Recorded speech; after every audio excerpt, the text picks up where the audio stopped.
शांत हो जाइए बिल्कुल। अरे वहां बैठे हैं ना, भारतीय जी भी तो आराम से बैठे हुए हैं, अपनी बारी का इंतजार कर रहे हैं। पहला सवाल अब तक उनसे नहीं पूछा गया है।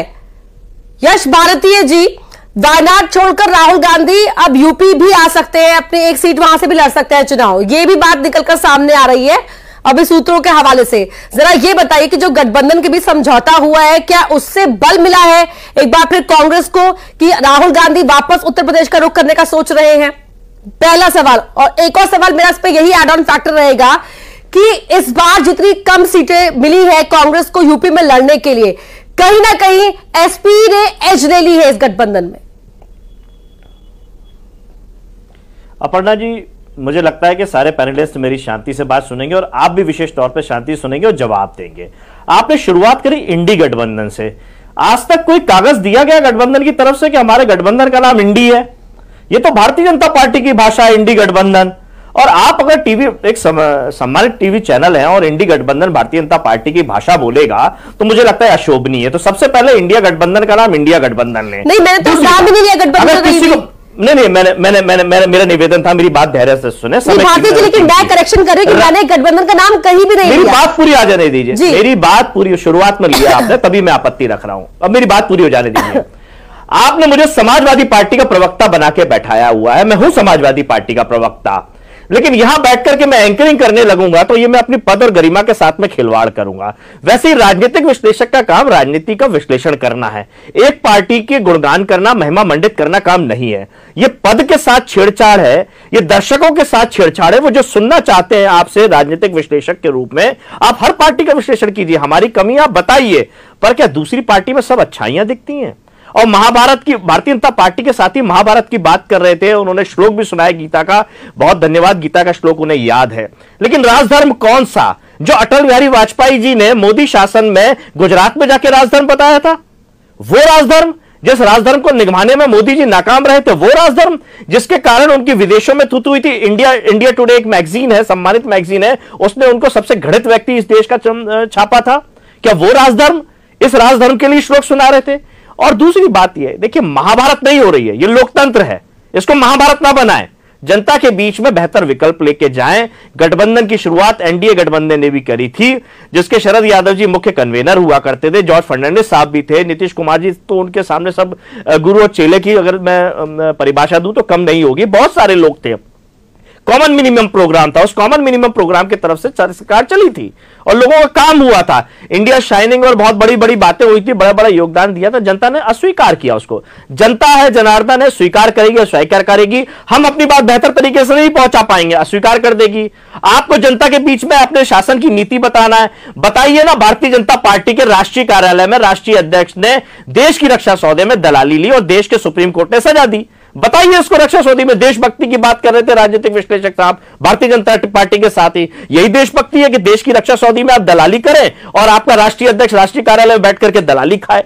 अगर इसको कहते हैं बलात्कारियों के लेकर के रिहा करने के लिए आपके लोग राष्ट्र ध्वज का इस्तेमाल करें, तो यह अगर देशभक्ति है तो क्षमा चाहता हूं, ऐसे देशभक्तों से जनता को दूर रहना चाहिए। और जनता से हम वही अपील कर रहे हैं कि नीतियों पे लड़ाई लीजिए। सरकार को जो चुना गया है वो नीति की बात करे, रोजगार की बात करे, बेहतर स्वास्थ्य व्यवस्था की बात करे, बेहतर अच्छे लोगों की बात करे, लेकिन बेहतरी की बात नहीं कर रही है, तो बुराइयों की बात कर रहे हैं। अगर हमारा गठबंधन हो रहा है तो हम बेहतरी की बात कर रहे हैं, जातीय जनगणना की बात कर रहे हैं, पीडीए की बात कर रहे हैं, पिछड़ी दलित आदिवासी अल्पसंख्यकों की बात कर रहे हैं। क्यों ओबीसी को 27% आरक्षण मध्य प्रदेश में नहीं मिल रहा, छत्तीसगढ़ में नहीं मिल रहा? लगातार शासन के बाद ओबीसी का प्रधानमंत्री दे दिया, ओबीसी का मुख्यमंत्री। यह बात कौन कहता है? भारतीय जनता पार्टी कहती है। लेकिन ओबीसी को 27% आरक्षण नहीं देंगे, इस बारे में कोई बात नहीं कहती। जातीय जनगणना के लिए मोहन यादव जी ने मना कर दिया, हम जातीय जनगणना नहीं कराएंगे, केवल 2 जाति अमीरी गरीबी, यानी ओबीसी को हक अधिकार नहीं मिलेगा। तो इस बात को स्वीकार करें और जनता इनको बता देगी। बैकलॉग की अभी लोक सेवा आयोग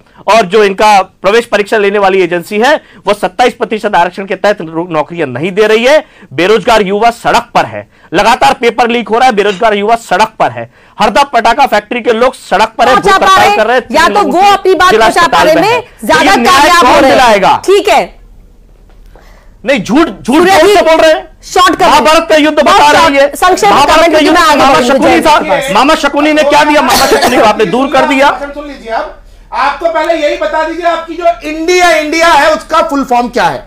फिर मैं आपको बताता हूँ कि इंडिया क्यों है और इंडिया क्यों नहीं है। अरे बताइए ना, फुल फॉर्म बता दीजिए अपने गठबंधन की फुल फॉर्म बताइए। मैं बताता हूँ आपको शॉर्ट फॉर्म आपकी फुल फॉर्म जो है मुझे बताइए। अरे भैया बताइए, अरे आपका काम विश्लेषण करना वो कीजिए, आपका काम विश्लेषण करना वो होता है। पद की दुरुपयोगिता मत कीजिए।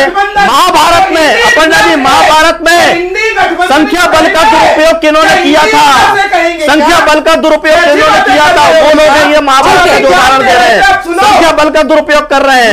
मामा शकुनी किनके पास है? कौन अपने आप को मामा कहता है? वो किसके पास है? भगवान श्री कृष्ण ने लिया था, क्यों लिया था? इन जैसे कुछ हटाने के घनश्याम जी, भक्तों पे गोली चलवाने वाले घनश्याम जी देश के संसाधनों में पहला, अरे ये विश्लेषण है,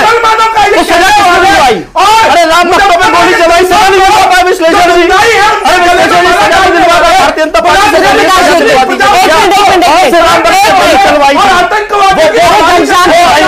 अयोध्या के राम निर्माण में प्रमुख सचिव मुख्य सचिव बैठे हुए हैं। मिश्रा जी जो समय गृह सचिव थे, गोली चलवाई थी तो उनको बना के रखा है। गृह सचिव थे उस समय भूपेंद्र मिश्रा जी, पूछिए उनसे, वो कह रहे हैं गोली मुलायम सिंह जी ने चलवाई थी, कलेक्टर और एसपी ने मौके पे देख करके गोली चलवाई थी, मौके पर। ठीक है, शांति शांति सूर्यप्रकाश जी, इस तरह शब्द इस्तेमाल मत कीजिए। गुजरात के लोग इस्तेमाल मत कीजिए। आप सभी से निवेदन है, प्लीज भाषा की मर्यादा का ख्याल रखिए। सूर्यप्रकाश जी, आपसे भी मैं लगातार कह रही हूं, मुझे आपका भी ऑडियो डाउन करना पड़ेगा, नहीं तो जयंत जी रखा हो आपने राजनीतिक विश्लेषक के रूप में लाया है, नहीं इनकी हैसियत का है? कौन पार्टी जी, आप बताइए किसकी हैसियत है? बात सुनता है? नहीं आपने इनको राजनीतिक विश्लेषक की हैसियत से बुलाया है तो उस हैसियत में इनको रहना पड़ेगा। इनकी हैसियत राजनीतिक विश्लेषक यश भारती जी, क्या ये उस हैसियत में है? यश जी, ये दूसरे को मर्डर बोल रहे हैं, मैंने आपकी बोल रहे हैं, ये इनकी हैसियत है। मैंने शांत कराया है ना घनश्याम जी, घनश्याम जी बोल देंगे उसके बाद उपलब्धियों के नाम पर फायदा? माहौल दूषित करने वाले लोग हैं। रुक जाइए शांत, घनश्याम जी, नहीं सवाल मिश्रा जी गृह सचिव थे जो अयोध्या राम मंदिर के अध्यक्ष थे, गोली चलाई थी उस समय गृह सचिव थे। मेरी प्रज्ञा ठाकुर को सबसे पहले हिंदू आतंकवादी लिखने वाले पार्टी के साथ। घनश्याम जी ये आवाज नहीं आ रही मुझे, आवाज हाँ सुना है, यहाँ अलग ही आवाज छिड़ी हुई, आपको आवाज ही नहीं आ रही सर, कमाल करते हैं आप भी जी। मैं वही देख रहा हूँ, दोनों हमारे प्रवक्ता कांग्रेस के और समाजवादी पार्टी के शांत ही नहीं हो रहे हैं जी। अब ये बता दीजिए, जो आप पर आपकी पार्टी पर आरोप लगाए हैं यश भारती जी ने और बुंदेला जी ने भी, उनका कोई जवाब है आपके पास? नहीं देखिए, मैं दोनों ही विद्वान प्रवक्ताओं से मैं निवेदन करना चाहता हूं, जो कहावत है ना कि बुरा जो देखने में चला बुरा न मिलिया कोई, और जो खोजा अपना तो मुझसे बुरा ना कोई। अरे भाई, कांग्रेस पार्टी और समाजवादी पार्टी अपने गिरेवा में झांके, उन्होंने जनहित के कितने काम किए हैं, जनता के कितने काम किए हैं, देश के हित में कितने काम किए हैं। मैं निवेदन करना चाहता हूं, भारतीय जनता पार्टी ने अपने संकल्प अपने मैं निवेदन कर रहा हूं, सुन लीजिए, सुन लीजिए, हमने हमारे घोषणा पत्र में जो लक्ष्य रखे हैं जनता के हित में उनको पूरा किया है। और देखिए 24 के चुनाव में हमारी